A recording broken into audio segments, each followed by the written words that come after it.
سامعین ناظرین، معذور افراد اور ایسے افراد جو کہ مختلف مسائل کا شکار ہوتے ہیں، ان کے مسائل اور بھی بڑھ جاتے ہیں اگر ان کو بیلنس ڈائٹ نہ ملے، اگر ان کی خوراک کی ضروریات پوری نہ ہوں، صفائی ستھرائی کی ضروریات پوری نہ ہوں، تو وہ فریکوینٹلی بار بار بیمار پڑتے رہتے ہیں۔ بیماری کی صورت میں جو افراد ان کی دیکھ بھال کر رہے ہیں ان کے لیے اور زیادہ مسائل پیدا ہو جاتے ہیں، کیونکہ کچھ افراد جو معذور افراد ہیں، چل پھر نہیں سکتے یا اپنے طور پر ہاسپٹل جانا یا اپنے کام انجام نہیں دے سکتے، تو وہ دوسروں کے دست و رست پر ہوتے ہیں اور ان کی تھراپی کے لیے، ان کے علاج معالجے کے لیے گھر والوں کو یا ان کے جو سرپرست ہیں جو ان کو دیکھ بھال کر رہے ہیں ان کو ہی بار بار توجہ دینی پڑتی ہے۔ اس کے لیے ضروری ہے کہ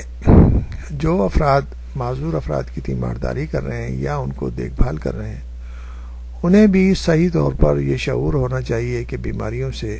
ان لوگوں کو کیسے بچایا جائے، انفیکشن سے کیسے بچایا جائے۔ وائرل انفیکشن ہے، بیکٹیریل انفیکشن ہے، پیراسائٹک انفیکشن ہے، فنگل انفیکشن ہے، مختلف طریقے سے جو بھی مسائل اور جو بیماریاں آتی ہیں ان سے ان معذور افراد کو کیسے بچایا جائے، کیونکہ اگر وہ بیمار ہوں گے تو ایک تو وہ معذور آلریڈی ہیں اور اس کے بعد بیماری کی وجہ سے مسائل دگنے بلکہ اس سے زیادہ بھی ہو سکتے ہیں، علاج معالجے بھی اخراج بڑھ سکتے ہیں اور ان کی ٹرانسپورٹیشن، ان کو لانے لے جانے بھی مسائل پیدا ہوتے ہیں، جو کہ بہت آسان نہیں ہے، کیونکہ آج کل کے دور میں ٹرانسپورٹ بھی بہت مہنگا ہے، علاج معالجہ، میڈیسن وغیرہ سب چیزیں مہنگی ہیں۔ تو نارملی جو کھانے پینے کے اخراجات ہیں وہ تو ہیں ہی ہیں، لیکن اگر ان کے ساتھ بیماریاں بھی ہوں، ان کے ساتھ اور مسائل بھی ہوں، ان کے ساتھ انفیکشنز بھی ہوں، تو وہ مزید مسائل کا شکار ہو جاتے ہیں۔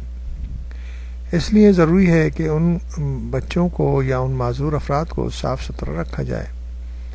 ان کو انفیکشن سے بچایا جائے، ان کو بیماریوں سے بچایا جائے، تاکہ وہ مزید مسائل کا شکار نہ بنے۔ اس کے لیے ضروری ہے کہ جو افراد ان کی دیکھ بھال کر رہے ہیں انہیں صحیح شعور ہو کہ صحیح طور پر ان کو بچانے کے لیے، بیماری سے بچانے کے لیے کیا کیا کرنا چاہیے۔ خاص طور پر ہینڈ واشنگ جو ہے اور جو انفیکشن سے دور کرنے کی اہم ضرورت ہے، وہ سمجھنا چاہیے کہ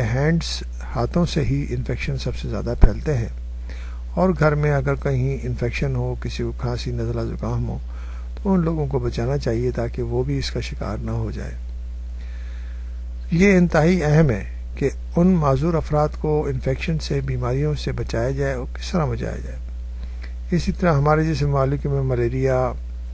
اور مچھر، مکھی وغیرہ جو ہیں وہ بے شمار بیماریاں پھیلاتے ہیں، تو ان سے بھی محفوظ رکھنا ان افراد کو بہت ضروری ہے۔ مثال کے طور پر مچھر ہیں، ماسکیٹو ہیں، ملیریا پھیلاتے ہیں، ڈینگی فیور پیدا کرتے ہیں، تو ایسے افراد کو جو ذہنی طور پر معذور ہیں ان کو رات کے وقت ماسکیٹو نیٹ وغیرہ میں سلانا چاہیے، ایسی جگہ سلانا چاہیے جہاں پر ان پہ مچھر حملہ نہ کر سکیں۔ یہ انتہائی ضروری ہے۔ بیماریوں سے بچانا ان افراد کو جو کہ معذور بھی ہیں انتہائی ضروری ہے، کیونکہ ان کے مسائل اور ڈبل اور اس سے بھی زیادہ ہو سکتے ہیں، اور اس کا بوجھ